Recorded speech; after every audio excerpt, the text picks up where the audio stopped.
네, 안녕하세요. 탑존 세미나 2팀 여러분 반갑습니다. 조장입니다. 제가 이렇게 불쑥 영상으로 찾아뵙게 되어서 좀 놀라신 분들도 계실 것 같은데 왜 영상을 찍고 있냐면요. 사실은 제가 어젯밤에 여러분들께 말씀을 드렸던 것처럼 여러분들이 전달사항 잘 파악하실 수 있도록 쫙 멋있게 이제 텍스트를 뽑아서 드리려고 했어요. 그런데 제가 그러려다 보니까 손이 느려서 손의 한계로 좀 타이핑도 너무 느리고 디자인도 좀 못하고 해서 자료를 멋있게 만들지를 못하겠더라고요. 그래서 말로 하면 좀 어떨까? 말로 하는 게 낫지 않을까 해서 영상을 찍고 있는데 지금 목소리도 잘 안 나오는 거 보니까 유튜버는 하면 안 될 것 같죠. 그래서 그래도 하지만 영상이 이렇게 나오니까 좀 친근하지 않습니까? 제가 사실 이게 아쉬웠어요. 목요일에 저희가 탑존 세미나를 시작을 했는데 목요일에 주제 발표가 있다 보니까 그날 또 신입생분들 1위로프 하시고 또 금요일에 본가 다들 내려가시고 토요일, 일요일에 그렇다고 해서 좀 줌 미팅을 한다거나 그렇게 좀 미안하잖아요. 제 입장에서도. 그래서 얼굴을 볼 시간이 너무 없는 거예요. 제가 조금 팀 톡방을 좀 일찍 개설을 해서 다른 조장님들처럼 밥약도 좀 미리 받고 했으면 좋았겠지만 저도 좀 현생을 사느라 바빴습니다. 죄송합니다. 그래서 월요일부터 오시면 그때 대면 회의를 하게 되실 텐데 그 전에 미리 제 얼굴이라도 보고 가시면 좋겠다 해서 시작을 하게 됐고요. 네, 그래서 지금 제 얼굴을 미리 보여드리고 좀 데뷔할 시간을 드릴 테니 월요일에 오시면 저한테 좀 편하게 대해주시면 너무 감사하겠고요. 그러면은 좀 빨리 시작을 해보도록 하겠습니다. 제 얼굴을 계속 보고 계시는 것도 좀 고역이라고 느껴지기 때문에 한 10분, 20분 내로 끝났으면 좋겠는데요. 오늘 다뤄볼 내용은 아까 말씀을 드렸듯이 우리 팀원분들이 세미나 프로젝트 시작하기 전에 앞서서 알고 계시면 좋을 것 같은 내용들, 좀 우리 진행이 어떻게 되는지, 앞으로 로드맵은 어떻게 되는지, 일정 그런 것들 좀 공지를 할 거고요. 그 다음에 주제 해석을 하게 될 것 같아요. 여러분들 좀 주제를 올라오신 걸 보셨겠지만 이번에 학술부장님께서 난이도 조절을 실패를 하셨습니다. 3차 세미나 딱 이거 나와 있죠. 창업을 해란데 이것저것 너무 복잡하죠. 그래서 신입생분들께서는 특히나 좀 보시자마자 이게 뭐 어쩌라는 거지 하고 감을 못 잡으실 수도 있을 것 같아요. 그래서 제가 여러분이 감을 잡으실 수 있도록 최대한 쉽게, 저도 많이 부족하지만 쉽게 풀어서 설명을 드리도록 하겠습니다. 일단 자기소개부터 간단하게 할게요. 저는 38기 조장을 하게 된 장현이라고 하고요. 휴학을 했다가 지금 복학을 했기 때문에 여러분들 잘 모르지만 또 멋진 팀원들 만나게 돼서 너무너무 영광입니다. 제가 사실 요번에 팀원을 뽑을 때 그거를 우선순위를 뒀어요.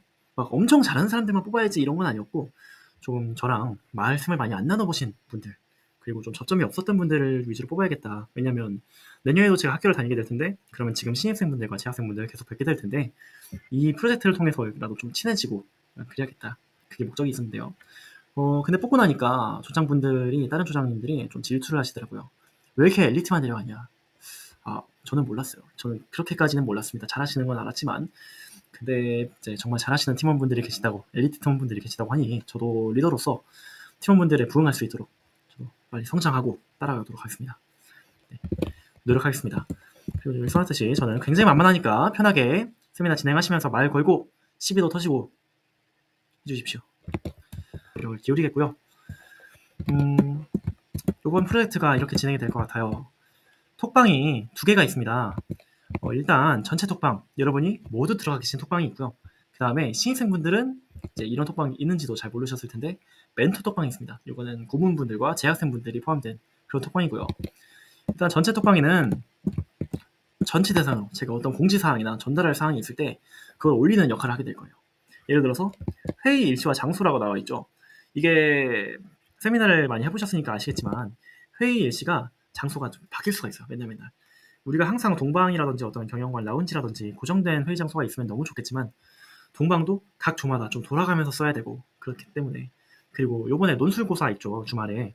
그래서 경영관 요 라운지를 폐쇄를 한다고 하는데 그럴 때를 대비해서 또 다른 장소를 잡아야 된다든지 다른 세미나실을 예약한다든지 공간을 옮겨야 될 수도 있습니다. 그런 것들이 좀 그때그때 변동이 있을 수 있기 때문에 제가 최대한 전날에는 그래도 공지를 해드리도록 할 거고요. 그 다음에 링크모, 이거 뭐냐, 저희가 세미나를 진행하다 보면 여러 가지 공유하는 도구들이 있을 수 있습니다. 공유 PPT 만든다던가 또 공유 엑셀 만든다던가 이번 재무 밸류 할 때도 쓰게 될 텐데, 그 다음에 노션이라든지 피그잼이라든지, 지금 제가 이거 쓰고 있는 이 화이트보드가 피그잼인데요. 이런 것들도 부가적으로 만약에 필요하게 된다 그러면은 쓰게 될 것이고, 그럼 여러분들이 들어오실 수 있도록 링크를 다 모아놓을 예정입니다. 이 톡방에다가. 그 다음에 사실 뭐 누군가는 이런 공지방이 더러워지면 안 된다라고 얘기를 하지만 저는 활성화가 많이 됐으면 좋겠습니다. 가끔 좀 실없는 소리도 하고 저희 오늘 밥 뭐 먹나요? 메뉴 추천 받습니다. 막 이런 것도 막 올리고 진행 상황, 어디 좀 공적인 거 있죠. 어디 팀 혹시 여기 어디까지 됐을까요? 이거 백지 수정해도 괜찮은가요? 이런 내용도 스스럼없이 좀 말씀을 많이 해주셨으면 좋겠습니다.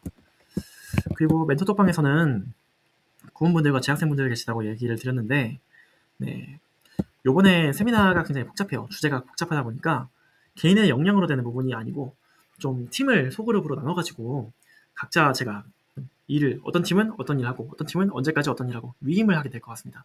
그래서 재학생분들이 그 각 팀의 리더가 되시고 그 다음에 신입생분들이 소속이 되셔가지고 같이 팀 프로젝트를 또 하게 될 텐데, 그렇기 때문에 제가 재학생분들과 어떤 진행 상황을 좀 보고를 받는다든지 어떻게 약간 전달 사항 같은 거를 또 세부적으로 드린다든지 하는 것들을 여기서 인원을 하게 될 것이고요. 그 다음에 저희가 스태프 역할도 할 생각입니다. 장소 예약이라든가 우리 밥 먹을 건데 식당 예약이라든가 그런 것들 신입생분들이 세미나에 집중하실 수 있도록 저희가 잘 책임을 질 테니까요. 그렇게 알아주시면 되겠고요. 네, 저희가 잘 지원하겠습니다. 그리고 요거 하나 짚고 넘어가죠. 기본 미팅 시간이 저녁 6시부터 어디 그날 공지된 회의 장소에서 진행이 된다고 보시면 될 것 같아요.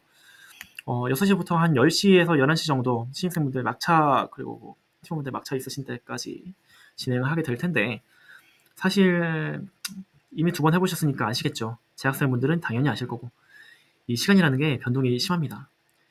저희가 일이 너무 많이 쌓였는데 그렇다고 해서 회의를 계속 정해진 시간에만 조금씩만 하면은 안 될 수가 있잖아요. 그리고 회의 동안 계속 못 오시는 분이 생길 수도 있고, 그래가지고 어떤 주말에는 좀 점심쯤에 좀 만나가지고 한다든가 그렇게 안 되면 좋겠지만, 그 다음에 좀 4시 반부터 수업 끝나시는 분들 미리 오시라고 한다던가 좀 밤을 새게 될 수도 있겠죠? 하지만 밤을 새는 거는 제가 최대한 막아보겠습니다. 여러분들 너무 걱정하지 마시고요.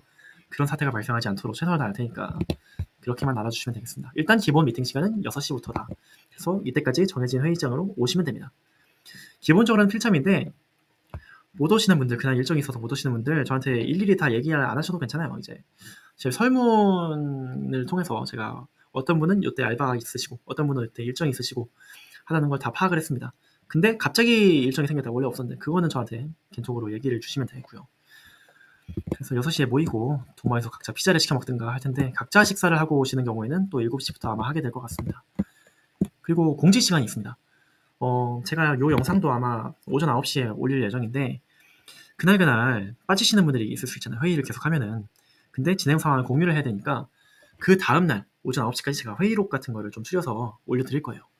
그 다음에 주말이라던가 좀 특수한 경우에 오후에 공지를 때려야 되는 상황에는 오후 5시가 아니고 9시, 네. 이렇게 통일감 있게 9시에 좀 진행을 하게 될 것 같습니다. 근데 요것도 변동이 있을 수 있다는 점 알아두셨으면 좋겠고요. 네, 주제 해석 한번 해보도록 하겠습니다. 이 주제 해석이라는 건 사실 이 비단 세미나뿐만이 아니라 여러분이 나중에 공모전에 나가신다든지 어떤 학술제에 나가신다든지 할 때 굉장히 필요한 부분이라고 생각을 해요. 항상 이 출제자의 의도를 파악하는 게 중요하다고 얘기를 하잖아요. 그래서 여기서도 우리 학술부장님께서 어떤 의도를 가지시고 이 문제를 내셨는지, 물론 저희를 성장시키려고 이 문제를 내셨겠지만 이 좀 프로젝트 자체가 난해하기 때문에 창업이라는 게 우리가 어떻게 접근을 하면 될지 그거를 감을 잡고 주제를 해석하면서 들어가야 됩니다. 볼까요? 네. 지시사항, 각조는 주어진 자본을 이용한 창업 및 사업 계획서를 만들어 주시기 바랍니다 라고 되어 있습니다. 네, 창업하라 라는 거죠.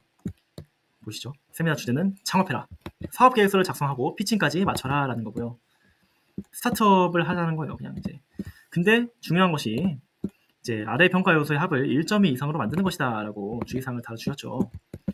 자, 아래 평가 요소는 재무 성과, 마케팅 전략, 파트너십, 시장 규모, 팀 역량 이런 것들을 우리가 고려해가지고 정말 잘 돌아갈 수 있는 비즈니스 모델을 만드는 것, 그리고 그걸 발표하는 게 이번 세미나의 목적이 되겠다라고 판단해 주시면 되겠습니다. 요 평가 요인에 대해서는 조금 이따가 다루도록 하겠고, 일단 여기 있는 주의사항들, 뭐 자본이라든지 기간 같은 것부터 좀 볼 텐데, 일단 자본 볼게요. 창업을 하려면은 뭐가 필요합니까? 돈이 필요합니다. 그런데 다행히 이번 세미나에서는 학습자님께서 각출해라. 나 100만 원 하고 너 100만 원 하고 우리 팀원이 15명이니까 각자 100만 원씩 하면 1,500만 원, 이렇게 하라고는 당연히 안 하셨고, 다행히도 이제 권호영님께서 큰손처럼 3억을 딱 각 조마다 뿌려주셨습니다. 그래서 이 자본금 3억을 가지고 우리가 기초 투자를 하면 되겠고요. 그 다음에 더 필요해진다. 추가로 조달을 하라고 했습니다. 어떻게? 정부적 지원이라든가 필요에 의한 은행 차입, 뭐 대출 받으라는 거죠. 그런 걸 통해서 추가 조달하라고 되어 있는데 여기서 잠깐 첨언을 하겠습니다. 자, 기업이 처음에 시작할 때 자금을 조달하는 방법에는 한 3가지 정도 있어요. 첫 번째는 차입. 대출을 받는다는 거죠. 여러분들 회계를 하셨으면 아시겠지만 이 차입은 뭡니까? 근본적으로 부채예요. 기업이 사업을 하기 위해서 자산이 필요한데 자산은 뭐랑 뭐로 나누죠? 자기 자본, 자본금과 타인 자본, 부채로 나눠지는데 이 자산을 부채로 메꾸겠다는 거예요. 근데 이 부채라는 거의 특성이 뭔지 아십니까? 네, 바로 이자 비용이 발생한다는 거죠. 우리도 은행에서 돈을 빌리면 당연히 거기에 대해서 이자를 내야 되잖아요. 근데 이 사업을 하려면은 빌리는 돈의 규모가 커지니까 이자 비용도 만만치 않게 발생한단 말이죠. 그래가지고 이런 경우가 있을 수 있어. 막 자본금 3억 갖고 꼴랑 뭐해? 상가 입점도 하기 힘들어. 이거 아파트 하나 사기 힘든데 이거 갖고 뭐냐? 나는 빵빵하게 돈 빵빵해가지고 시작하고 싶다. 그래서 영끌을 해버려. 은행에서도 빌리고 안 되면 막 사나머니에서 빌려야지, 러시안 캐시에서 빌려야지. 이렇게 영끌을 해가지고 사업을 시작하면 어떻게 됩니까? 10중 8구는 망합니다. 그러니까 많은 대표님들이 사실 창업에서 실패하시는 이유가 이런 기본적인 것 때문에 그래요. 너무 자기의 상환 능력을 과대평가하는 거야. 내가 사업만 시작하면은 바로 수익이 빵빵빵빵 올라가가지고 대출 같은 거 다 갚아버릴 수 있을 것 같아. 그래가지고 처음에 투자 많이 해야 되니까 좀 여유롭게 시작하려고 자금을 많이 빌리는데 이러면 안 됩니다. 이 처음에 있는 자본금 3억 이거 너무 소중한 금액이에요. 이걸 가지고 어떻게든 투자를 불려가지고 좀 할 생각을 해야지. 그리고 자본금이 다 떨어지면은 그때 차입할 생각을 해야지. 처음부터 막 차입하고 그러는 거 이자 비용 감당 못 해가지고 중간에 빚만 갚다가 사업이 끝나버릴 수도 있습니다. 그래서 요거는 주의를 해야 하지만 그와 동시에 주된 자금 조달 방법이기도 합니다. 빚 내 가지고 사업하는 거 잘만 되면 성공이잖아요. 그렇죠. 아무튼 그렇게 이해를 하시면 될 것 같고 지분 투자라는 게 있어요. 지분 투자는 자기 자본과 타인 자본 중에 자기 자본을 내리는 거예요. 뭐냐? 주식 발행해가지고 좀 돈 받는 거잖아요. 뭔가 창업자들끼리 자본을 내가 여기 이만큼 넣을게 한다든가 주식을 좀 불특정 다수 대중한테 발행을 해가지고 모으는 거죠, 돈을. 근데 그렇게 하려면은 우리가 필연적으로 어디다 회사를 상장시키는 과정을 거쳐야 됩니다. IPO라고 하는데 그런 상장 과정은 굉장히 좀 복잡을 하고 여기에서 사실 저도 잘 감이 안 잡혀요. 요 세미나에서 이걸 다뤄도 되는지 주식 공모 같은 거를 다뤄도 되는지 네, 그거는 잘 모르겠기 때문에 더 생각을 해봐야 될 것 같고 보통 이제 이 은행에서 차입하는 거랑 정부 지원 받는 거 요거를 많이 활용하게 될 텐데 이 정부 지원이라는 건 뭡니까? 이거는 자기 자본과 타인 자본 둘 다 뭔가 돈을 빌리는 대가로 줘야 되는 게 있어요. 자기 자본의 경우, 자본금의 경우 배당을 지급을 해줘. 이건 사실 뭐 해도 되고 안 해도 되지만 압박이 있어요. 그리고 부채 같은 경우 무조건적으로 거의 이자를 지급을 해야 되고. 근데 이 정부 지원이라는 거는 공짜로 주는 돈이 상당히 많습니다. 우리나라의 중소벤처기업부 이런 데에서 이제 돈을 지원을 많이 해주는데 예산이 많아요. 정부 부처에서 가져가는. 그래서 되게 많이 퍼줍니다. 요건만 충족이 되면. 근데 이 요건 충족하는 게 굉장히 힘들다는 거죠. 창업의 업종 같은 것도 굉장히 정해져 있고 예를 들어서 뭐 있죠? 기술 창업. 요즘에는 AI 국가로 우리나라를 범국가 전환하겠다 하고 하니까 AI 산업을 많이 밀어준단 말이에요. 그러니까 그러한 기술 창업에 돈을 많이 지원해주는 경향이 있고 근데 우리가 기술 창업하기 힘들죠. 특허가 있는 게 아니고 우리가 지금 기술 개발을 할 수 있을지 없을지 그런 것도 좀 힘드니까 다른 쪽으로 좀 알아보는 게 좋을 것 같은데 그렇다고 해서 이런 거 너무 기초적인 거 뭐야 여성기업 여성기업 뭐예요? 여성이 대표면 주는 지원금이거든요. 그리고 소상공인 뭡니까? 소상공인은 일단 그 직원 수가 5명 미만이어야 돼요. 4명이어야 돼. 그러니까 피자 한 판 시키면 다 나눠 먹을 수 있어야 되는 거야 직원들끼리. 그 정도를 이제 우리가 생각하고 이런 걸 타먹으려고 하면 안 돼. 너무 짜잘한 것까지 너무 기초적인 것까지 타먹으려고 하면 안 되고 여러분도 정부 지원 사업을 좀 조사를 하는 과제를 제가 드릴 건데 나중에 좀 굵직굵직한 거 있잖아요. 우리가 받을 만한 거. 네. 그런 것도 좀 알아보면 좋을 것 같습니다. 아무튼 그렇고요. 각설하고 다음 넘어갑시다. 요 사업 기간, 사업 연도가 3년 이상 7년 이하라고 되어 있어요. 이게 무엇을 뜻하는 것이냐? 네, 일단 당연하게도 우리가 사업을 시작해가지고 7년 이하라고 되어 있으니까 7년 차에 사업을 접어야 되나 보다. 폐업해야 되나 보다. 이거는 당연히 아니겠죠. 일단 우리는 계속 기업의 가정을 가지고 가되 이 사업 계획서, 우리가 발표할 사업 계획서에서 보여줄 수 있는 범위를 3년 이상 7년 이하로 정하라는 거예요. 왜 그럴까요? 7년이 넘어가면은 너무 불확실해져. 이게 불확실성은 미래를 멀리 내다보려고 할수록 커집니다. 지금도 생성형 AI가 등장해가지고 시장 판도가 엄청나게 빠르게 바뀌고 있는데 7년 이상 거를 우리가 내다볼 수 있을까?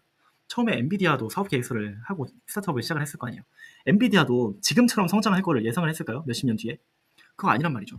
그러니까 우리가 7년 이상을 무리하게 내다보려고 하면은 투자자들 입장에서 봤을 때는 니네가 뭔데, 니네 사업이 어떻게 될 줄 알고 뭐 노스트라다무스요?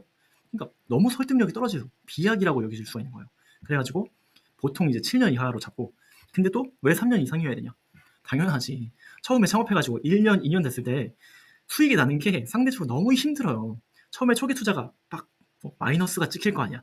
그리고 이자 비용도 막 발생할 거 아니야. 돈을 빌렸다고 하면은 그거를 수익으로 상쇄해야 되는데, 아까 말씀드렸듯이 고객이 일단 없고 처음에 모집을 해야 되니까 1년, 2년에 봤을 때는 마이너스만 찍히고 별 볼 일이 없다는 거지. 그래서 일단 최소 기간을 3년으로 잡되 너무나도 길게 가져가지는 말아라는 겁니다. 그리고 이게 제가 어떤 의도가 있다고 이거 생각이 드는데, 그러니까 우리가 하는 게 스타트업이잖아요. 스타트업 생태계는 라운드라는 개념이 있어요. 그러니까 스타트업이 처음에 이렇게 창업을 해가지고 처음에 계속 마이너스가 찍히다가 사업이 점점 성장을 하고 수익이 나고 해가지고 크게 된다. 그 다음에 엑시트라고 하는 거는 M&A를 시키든가 우리가 이렇게 사업을 키워놓은 거를 갖다가 어디다 팔아먹는다는 거예요. 일론 머스크가 페이팔을 공동 창업해가지고 엑시트 해가지고 그 돈으로 이제 스페이스X도 세우고 테슬라도 이렇게 하고 그런 게 유명하죠. 아무튼 엑시트 할 때까지 사업이 성숙해가는 그 과정을 나눈 건데, 어떤 기준에 따라서 나느냐? 필요한 자본 투자 유치, 그거의 기준에 따라서 나눈 겁니다. 이게 무슨 소리냐? 우리가 그냥 원론적으로 생각하면은 창업을 하면은 초기 투자, 처음 시작할 때만 돈이 필요한 거 아닌가? 라고 생각을 하는데, 대규모로 자본을 좀 차입을 할 가능성, 투자를 유치를 해야 되는 필요성이 사업 중간중간에 띵띵띵띵 이렇게 자꾸 생긴다는 거예요. 왜냐? 이 정도 처음에는 사실 사업 모델을 처음 개발하고 초기 고객을 모집을 하고 그래서 수익 내는 거에 바빴다가 나중에 사업이 이제 커지게 되면은 점점 더 추가 투자도 해야 되고, 우리가 맞서야 되는 경쟁사의 규모도 점점 커질 거 아니야. 우리가 처음에 얕은 물에서 놀았다가 큰 물로 나가면 나갈수록 쟁쟁한 녀석들이 기다리고 있을 텐데, 걔네들을 상대를 하려면은 우리도 대규모로 좀 돈을 갖고 와가지고 R&D를 한다든가 좀 가맹점을 늘린다든가 그렇게 해야 될 거 아니에요. 그러니까 이 중간중간에 필요한 돈의 규모도 빵빵빵 커진다는 거야. 처음에는 사실 사업 모델을 플랫폼 같은 거 돈 안 드는 거 있지. 서버 비용만 초달을 하면 되고, 그냥 사업 자체는 노트북만 하나 딱 하면 할 수 있는 거, 그런 걸로 잡으면 몇백만 원 수준, 처음에 몇천만 원 수준으로도 그냥 시작할 수 있어요. 그런데 나중에 가면 어떻게 돼? 직원도 좀 둬야 될 것 같고, 또 나중에 유통 그런 것도 이제 맡겨야 되고, 지점도 내야 되고, 사업이 성장하면 할수록 요구되는 돈의 범위가 커진단 말이에요. 그래가지고 시리즈 A, B, C 이렇게 커지는데, 시리즈 C쯤 되면은 기업 가치가 이미 한 몇천억, 막 1조 이렇게 다 돼가지고 투자를 한 번 할 때 받는 금액도 몇백억 이런 수준까지 커져요. 그치? 그런데 우리가 이런 시리즈 C라는 거에 도달하기는 너무나도 멀다라는 거죠. 시리즈 C에 있는 대표적인 기업들이 뭐가 있냐? 야놀자, 여기 어때? 우리 너무나도 유명한 기업들이잖아 이미. 이런 애들이 시리즈 C라는 거야. 우리가 지금 여기에 도달할 수 있어요? 없어. 얘네들은 시장 점유율을 지금 얼마나 먹었는데. 그래가지고 그렇게 시리즈 C까지 우리가 추산을 하기는 이 사업 연도의 가정상에서도 너무나도 불리하고, 우리가 한다고 해서 이렇게 정말 기하급수적으로 매출이 성장하는 것은 불가능하기 때문에 이 3년 이상 7년 이하 우리가 어디를 봐야 되냐? 시드에서 시리즈 A까지만 제품 서비스를 처음 출시해가지고 좀 이제 막 수익화를 하려고 해. 이 정도 시리즈 A랑 B 사이 이 정도까지만 보는 게 맞다라고 생각이 드는 거예요. 네. 그래서 여러분들도 이런 것들을 좀 염두에 두시고 생각해 주시면 될 것 같고, 그러면은 정말 중요한 걸로 넘어가겠습니다. 스코어 카드. 여기 보시면 스코어 카드 가치평가 방식에 따라서 우리의 최종 목표죠. 1.2 이상으로 평가 요소 합을 만들어라. 이걸 하는데, 이게 도대체 뭔 소리냐? 어떻게 평가를 한다는 거냐? 4개가 있어요. 그죠? 재무 성과, 그 다음에 마케팅 전략과 파트너십, 그 다음에 시장 규모, 그리고 팀 역량이 있는데 하나하나 설명을 해볼게요. 재무 성과라는 건 뭐냐? 우리가 사업을 시작을 하면은 돈을 벌어야 될 거 아니에요. 돈을 번다는 거는 투자자 입장에서는 우리가 투자한 돈을 회수할 수 있는, 얼마나 언제 빨리 회수할 수 있고 더 추가 수익이 막 차익이 날지, 그런 게 중요한 건데, 그거를 IRR을 계산해서 구한다는 거예요. IRR이 뭐냐? IRR은 내부 수익률의 약자입니다. 예를 들어서 초기에 100만 원을 내가 박았어요. 이 사업에다가. 근데 그 사업이 성장해가지고 처음엔 당연히 마이너스 하겠지. 하다가 그걸 상쇄하고 최종적으로 150만 원이 났다. 그러면 50만 원 번 거잖아요. 결과적으로는. 기간이 좀 많이 걸려도 50만 원 번 거잖아. 그러면은 IRR이 50%가 되는 거예요. 그러니까 이거는 좀 단편적으로 설명한 거긴 한데, 아무튼 그래서 이 IRR을 계산을 해가지고 하라고. 재무관리 수업에 나오는 내용이기 때문에 신입생분들은 되게 생소하실 겁니다. 근데 너무 걱정하지 마세요. 우리 2차 때도 밸류에서 DCF 모델링 했잖아요. 그때 뭘로 구했어요? 우리가 일일이 손으로 다 공식 써서 구했나요? 아닙니다. 엑셀로 그냥 함수가 있어요. 구하는 그냥 딸깍하면 구할 수 있습니다. 근데 그 대신 뭐가 필요해요? 우리가 월에 얼마나 매출이 발생할 거냐, 연에 얼마나 버는 기업이 될 거냐, 이런 것들은 우리가 손익계산서를 이따가 조금씩 직접 작성을 해보면서 뭐 미래의 현금 흐름을 만들어야 된다는 거죠. 이런 거예요. 사업 시작해가지고 처음에는 이 정도 마이너스가 날 것 같아. 1년 차에도 이자 갚고 뭐 초기 투자하느라고 이 정도 마이너스가 날 것 같아. 계속 적자가 나다가 우리가 수익이 계속 올라오면은 비용을 어느 순간 상쇄하게 되잖아. 그 포인트를 뭐라 그래요? 관리 얘기 하셨으면 아시겠지만 손익 분기점이라고 하죠. 그래서 우리는 한 3년 차 되면은 손익 분기점을 돌파를 할 수 있을 것 같다. 그래서 4년 차부터는 잘 사업이 성장하기를 물 떠놓고 기도해야 되는, 그렇게 될 것 같다. 그때부터는 여기 플러스 20, 플러스 100, 플러스 50 이렇게 찍힐 것이다. 기간별로 예상되는 그 캐시플로우의 약자죠. CF. 이거를 예상을 해야지 그걸 가지고 엑셀에 넣었을 때 IRR을 구할 수 있다는 겁니다. 네, 그렇고요. 근데 여기다 제가 하이라이트 쳐놨어요. 형광펜 발라놨는데 IRR이 20%라. 이게 뭔 얘기냐? 20%가 영양 100%래요. 그러니까 이거 평균 해야 된다는 거야. 20%보다 낮으면은 감산한대. 20%보다 크면 가산한대. 근데 평균이 제가 봤을 때 상당히 높아요. 그러니까 우리가 사업을 시작해가지고 IRR을 뭐 투자를 한다고 해도 20% 먹기 쉽지 않잖아. 사업해도 똑같아. 안 망하면 다행이지 20%를 한다는 거는 성장률이 좀 높은 사업을 해야 된다는 거예요. 그래서 이 스타트업을 해야 된다. 이 불확실하고 리스크가 많지만 한번 하면은 좀 폭발적으로 성장을 할 수 있고 사람들이 겪고 있는 문제를 해결해주고, 예를 들어서 뭐 우리가 스타트업이랍시고 백다방 같은 걸 하는 거야. 그러니까 이미 나와 있는 프랜차이즈라든가 동네 치킨집 같은 걸 한다고 생각해요. 그걸 스타트업이라고 부를 수 있을까요? 없습니다. 스타트업이라는 건 어쨌든 창의적인 아이디어를 가지고 지역적인 제한이 없게 나중에 성장할 수 있어야 돼요. 토스 같은 거 지역적 제한이 있나요? 뭐 따릉이처럼 서울 안에서만 막 소비가 되고 하나요? 아니지. 전 국민이 앱을 깔아가지고 다 사용하는 전 국민 서비스가 되잖아요. 그런 식으로 제한이 없어야 되고 계속해서 확장 가능해야 됩니다. 토스 얘기를 계속하는데 처음에는 송금 서비스로 시작을 했다가 지금 막 자산관리 서비스로 막 그냥 확대가 됐잖아요. 이런 식으로 확장이 가능하고 파괴적 혁신을 할 수 있어야 된다.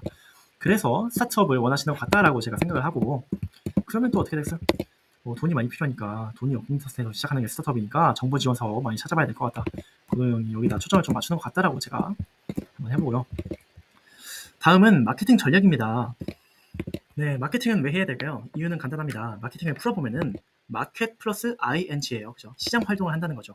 정확히 말하면은 우리의 제품과 서비스가 있는데 이거의 수요를 느낄 고객들이 누가 있을까? 그리고 그 고객들한테 우리가 다가가는 방법은 무엇일까 하고 우리가 가망이 있는 시장을 한번 탐색을 해보는 겁니다. 그래서 어떻게 될 것이냐? 우리가 처음에 신규 시장에 진입을 했어요. 창업해가지고 우리가 목표로 할 시장을 정해. 아무것도 없어. 우리가 읽어놓은 밭이 있습니까? 고객이 있습니까? 아무것도 없는 상태에서 시작을 하는데, 그렇기 때문에 조사를 해야 된다. 리서치죠. 시장 조사를 해가지고 이거예요.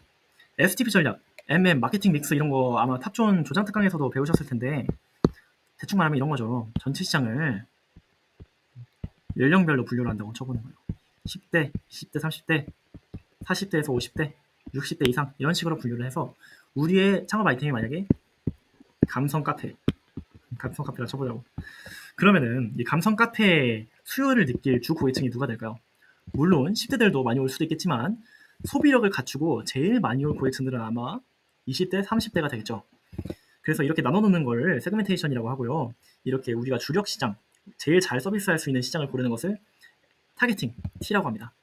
그 다음에 총체적으로는 우리의 브랜드를 20대, 30대 고객들이 생각했을 때 얘네 완전 감성 카페 대명사지, 진짜 킹이지, 아니면은 얘네 브랜드가 확실히 다른 감성 카페보다 저렴하지, 이런 식으로 소비자 머릿속에 인식을 만드는 것을 포지셔닝, P라고 합니다.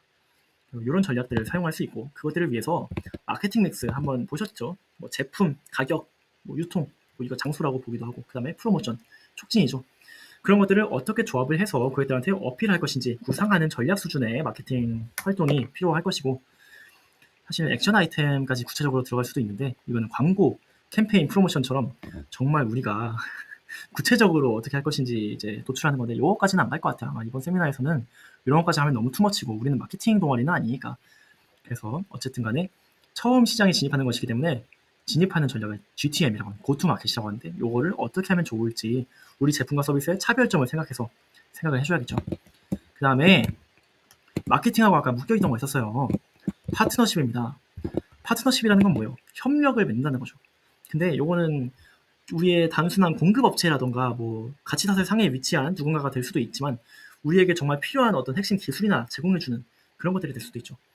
아마 이번 세미나에서는 너무 뻔하게는 안 갈 것 같고, 예를 들어서 우리 IT 기업이에요. 우리가 IT 기업 창립했는데 구글 독스 같은 거를 사용한다고 생각해보는 거야. 돈을 내고 구글의 어떤 서비스를 사용해. 그러면 우리가 구글하고 협약을 맺은 건가? 파트너인가요? 물론 파트너라고 거시적으로 볼 수도 있겠지만 이번 세미나에서는 그런 건 아니고 우리가 직접 실제적으로 접근을 먼저 해서 어프로치를 해서 저희 협력하시죠 하고 할 수 있는 어떤 플레이어, 실제적인 대상을 정하는 게 좋은 것 같아요. 여기서 잠깐 간단하게 분류를 해놨는데 민관공학입니다. 파트너십의 대상이 될 수 있는 게 민간, 우리 같은 다른 기업들이 될 수도 있고, 그 다음에 정부나 지자체 같은 관 이렇게 될 수도 있고, 공이라는 거는 관이랑 좀 헷갈리긴 하는데 민이랑 관 사이에 있는 공기업이나 공공기관을 말하는 거예요. 예를 들어서 뭐가 있을까? 코레일 같은 거는 나라 자체라고 하기는 좀 그렇죠. 공기업이죠. 그 다음에 코트라 같은 것도 공사인데 이것도 조금 나라랑 개별적으로 굉장히 연관이 깊지만 개별적으로 움직이는 그런 느낌이 있습니다. 한국전력 같은 것도 그렇죠. 그래서 이런 것들이 공이고, 학은 뭡니까? 산학협력입니다. 요거는 뭐 산학협력 하면 우리가 보통 뭐 요번에 방학 때 신입생분들 무들이 나간 거, 아니면 프로시드가 뭐 대기업에서 오더 따가지고 마케팅 전략 세우는 거, 그런 거 생각하시는데 그런 거는 아니고, 보통 스타트업 생태계에서는 공대 이런 데랑 많이 하죠. 기술 개발을 위해서 학교에 부서 연구소를 해놓고 거기서 개발한 기술을 기업이 라이센스를 내고 우리가 사업화를 시켜보겠다, 이런 식으로 많이 하는데 아마 많이 안 건드리게 될 것 같아요. 이 부분은 아무튼 그렇고, 하나 봅시다. 시장 규모 있습니다. 시장 규모도 굉장히 중요한데 당연하게 중요하죠. 이제 우리가 진입하는 시장을 먼저 보고 가야 되는 거예요. 어떤 시장이 있고 우리가 거기 들어갔을 때 수익을 실제로 낼 수 있는가, 경쟁자들은 어떤 구도로 포진을 할 수 있는가. 당연하죠. 손자병법처럼 전략을 세우고 들어가야 되는 겁니다. 뭐라 그랬어요? 적을 알고 나가면 지피지기면 백전 백승이라고 대답하신 분들 아닙니다. 백전 불태입니다. 100번 싸워도 위태롭지 않다는 건데, 이렇게 시장을 잘 분석하고 가는 게 우리한테 위태롭지 않다는 거예요. 우리 망할 일이 없다는 거죠. 그렇기 때문에 여기 보시면 진입하는 전체 시장 매출액 합이 1조가 기본으로 설정이 되어 있습니다. 1조는 사실 뭐 달성하기 쉬울 수도 있지만 이거는 시장의 분류에 따라서 좀 다른 거고, 초과면 미달하면은 감산한다고 되어 있죠. 예를 들어서 진입시장 규모가 12조면은 11을 더 한다는 거예요. 뭐 12배 뻥튀기 한다는 게 아니라 그냥 11만 더 한다는 거죠. 그래서 엄청나게 큰 의미는 없지만 100%는 넘기는 게 좋을 것 같다고 생각을 하고요. 시장 분석을 할 때 이거를 많이 활용을 하게 되실 거예요. 썸이라고 하는데, 탐은 일단 전체 시장, 예를 들어서 우리가 나이키가 처음에, 지금은 뭐 스포츠 기업 자체로 통하지만 그냥 스포츠 의류 같은 거, 운동화 이런 거 파는 기업으로 시작을 했어요. 그래서 전체 시장을 스포츠 시장 전체, 스포츠에 연관된, 혹은 나이키는 더 확장해가지고 좀 문화생활 이런 쪽으로도 가고 있죠. 스포츠 시장 전체라고 봤을 때 이 시장 규모가 어마어마하게 좁아. 몇백조, 몇천조 이렇게 될 거예요. 근데 그 중에서 우리 기업이 처음에 시작했을 때 접근할 수 있는 시장은 유효 시장이라고 하는 거예요. 나이키 같은 경우 패션 의류, 그러니까 뭐 스포츠 의류를 팔아가지고 접근할 수 있는 스포츠 의류에 좀 관심 있는 사람들 대상, 이 정도 있다. 그게 쌤인 거고, 그 다음에 썸은 수익 시장입니다. 쌤 같은 경우는 사실 탐이 막 천조 단다. 그러면은 그 중에 스포츠 의류 사는 사람이 한 20%라고 잡으면은 막 200조 이런 식으로 탑 다운 방식이라고 하거든요. 그거를 맨 이제 위에서 줄여가는 방식, 전체 시장 규모 목표준, 약간 그런 식으로 구할 수 있는데, 이 썸이라는 거는 거의 대부분 바텀업으로 구해야 돼요. 예를 들어서 우리의 패션 의류가 지금 스포츠 의류가 운동화 하나당 3만 원인데, 평균 가격이 3만 원인데 이거를 몇 명한테 아마 팔 수 있을 것 같다. 사업 한 몇 년 차쯤 되면, 3년 차쯤 되면은 이거를 하는 사람이 한 100만 명이 나올 것 같다. 그러면은 3만 원 곱하기 100만 이렇게 해가지고 우리가 실제로 접근할 수 있는 시장을 바로 수익 시장이라고 하는 거죠. 이런 프레임워크를 가지고 시장을 분석을 하게 될 것이고, 근데 주제에서 분석하라고 하는 거 뭡니까? 주제에서 분석하라고 하는 시장 규모는 탐이나 샘이에요. 그러니까 니네가 진입하려고 하는 전체 시장이 어느 정도 되냐. 탐은 너무 크고 한 샘 정도 되겠죠. 네. 그렇게 되는데 우리가 사업계획서에 쓰지는 않지만 실제로 생각해야 하는 거는 썸입니다. 썸은 무엇이냐? 밸류할 때 우리가 월에 얼마 벌 건지, 연에 얼마 벌 수 있을지 추산해야 된다고 그랬잖아요. 그러니까 이런 추정 재무제표, 추정 손익계산서를 때려봐야 되는데, 그런 것들을 하려면은 바텀업 해야 된단 말이지. 우리가 팔 수 있는 고객이 몇 명인데 우리 평균 가격이 얼마니까 이 정도 되겠다. 그거는 사업계획서에 막 엄청 진짜 우리가 시장을 추산했어라고 다루진 않지만 어쨌든 우리가 계산 과정에서 알고 있어야 된다. 썸을. 그런 식으로 분류가 될 것 같고, 그 다음에 또 필요한 건 뭐냐, 시장을 추산하는 거에 더해서 경쟁사 분석도 좀 필요합니다.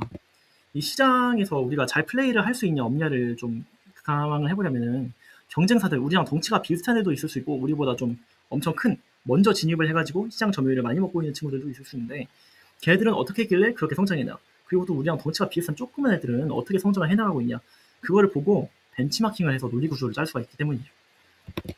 그래서 경쟁사 분석도 해야 될 것 같고, 아무튼 그렇습니다.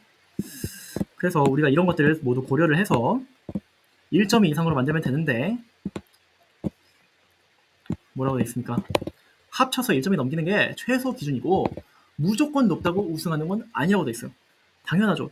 이렇게 1점이 넘기려면 시장 규모도 엄청 크게 그냥 추산해버리면 되고, 뭐 진짜 말도 안 되는 가정 다 때려버리면 돼요. 우리는 창업 3년 차부터 손익분기점 그냥 돌파하는 거 넘어서 수익이 막 1000% 이렇게 뻥튀기 될 건데, 우리 엔비디아 될 건데, 이렇게 해버리면 되잖아. 그냥 그러면은 그냥 유치 뽕짝이잖아. 그냥 초딩 싸움이 되잖아요. 그래서 1.2는 최소 넘기되 그 다음부터는 논리, 타당성 그런 것들을 정성평가를 아마 하게 될 것이다. 그래서 거기서 우승하는 사람한테 뭐 돈을 좀 주게 될 것이다. 소정의 상금. 그렇게 추산하는 게 낫겠죠. 그리고 제가 이거를 언급을 안 했는데 팀 역량이에요. 이거 네 번째 평가 요소인데 이거 도대체 뭐냐. 우리가 보통 창업팀을 벤처캐피탈이나 그런 투자자들이 평가할 때 대표가 서울대야, 대표가 카이스트야, 그런 거에 점수를 좀 줍니다. 그리고 팀원들이 막 경력직이야 다. 예를 들어서 우리가 일론 머스크, 샘 얼트먼, 스티브 잡스 다시 부활시켜서 데려온다 치고 이런 사람들로 스타트업을 꾸리는 거예요. 그러면은 팀 역량에서 어떻게 됐어? 기하급수적으로 그냥 먹고 갈 거 아니야. 근데 우리는 지금 다 똑같은 경희대 학생인데 이 팀 역량 분석하는 게 의미가 있어요, 없어요? 없습니다. 물론 우리 고문님들처럼, 우리 쪽에 있는 고문님들 1500 계신 분들처럼 어마어마한 그런 역량을 보유하신 분들도 계시지만 우리가 세미나를 하는 재학생들, 신입생들, 저도 사실 그렇고 별 다를 게 없어요. 그렇잖아요. 그렇기 때문에 이거는 건우 형이 보너스 점수로 주는 거라고 보시면 돼요. 뭐라고 되어 있습니까? 위 세 항목의 합 곱하기 2라고 되어 있습니다. 재무성과, 마케팅 잘 파트너십, 시장 규모. 우리가 이거 세 개를 잘 했다는, 크게 봤다는 거는, 크게 이제 도출했다는 거는 그만큼 우리 팀의 역량이 좋아서 크게 도출을 할 수 있었다라고 봐준다는 거예요. 그러니까 그거를 갖다가 직결된다는 거죠.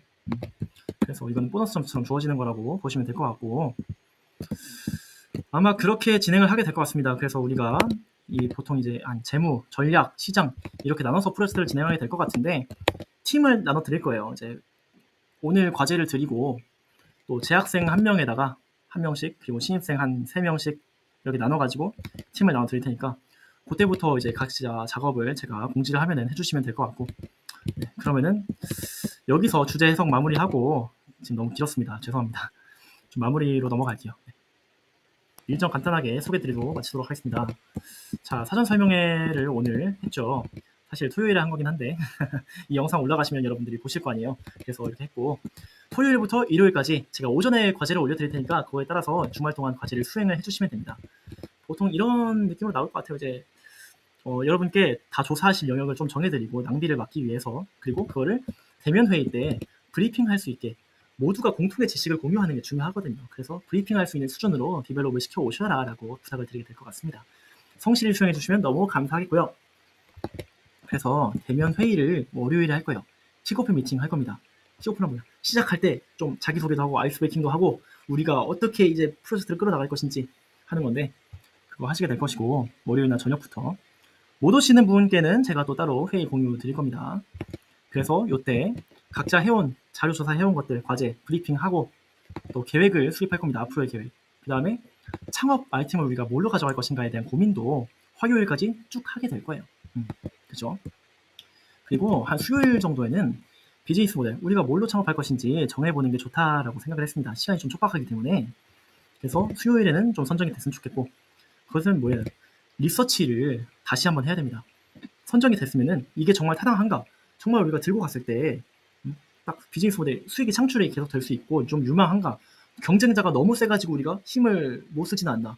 자금이 너무 많이 필요하진 않나? 그런 것들을 조금 타당성 분석하는 시간을 가져보려고 합니다. 왜 해야 되냐면 지금 이렇게 리서치를 타당성 분석을 많이 해놔야지 나중에 가서 갈아엎는 일을 방지할 수 있기 때문에 그런 겁니다. 그 다음에 그때부터 각 팀별로 작업을 하게 될 겁니다. 제가 아까 재무, 전략, 시장 이렇게 나눈다고 했죠. 그래서 요 목요일에는 논리 구조를 어느 정도 가설 설정을 해가지고 우리의 백지 발표가 이렇게 될 것이다 하고 좀 초안을 마련을 해볼 것이고, 그때부터 세부 내용을 채우는 거는 팀별로 쭉 작업을 해주시게 될 것 같습니다. 그래서 월요일까지 마무리가 되면 너무 좋지만 그렇지 않을 때 화요일까지 좀 땡겨서 하게 될 것이고, 화요일부터는 이미 마무리된 파트 위주로 디자인까지 같이 들어가게 될 것 같아요. 그리고 발표자분들 아직 안 정했는데 월요일날 정하도록 하고요. 발표자분들한테는 제가 대본 숙지할 시간을 한 이틀은 최소 드리려고 합니다. 그래서 그때부터 최대한 대본을 외워주시면 될 것 같고, 목요일에 프레젠테이션 하고 저희 우승할 거니까 네, 상금 가지고 회식하면 되겠죠. 그렇게 알아주시면 될 것 같습니다. 제가 조만간 또 9시까지 있다가 과제를 올릴 테니까요. 그거 봐주시면 될 것 같습니다. 길었습니다. 들어주셔서 감사합니다. 화이팅!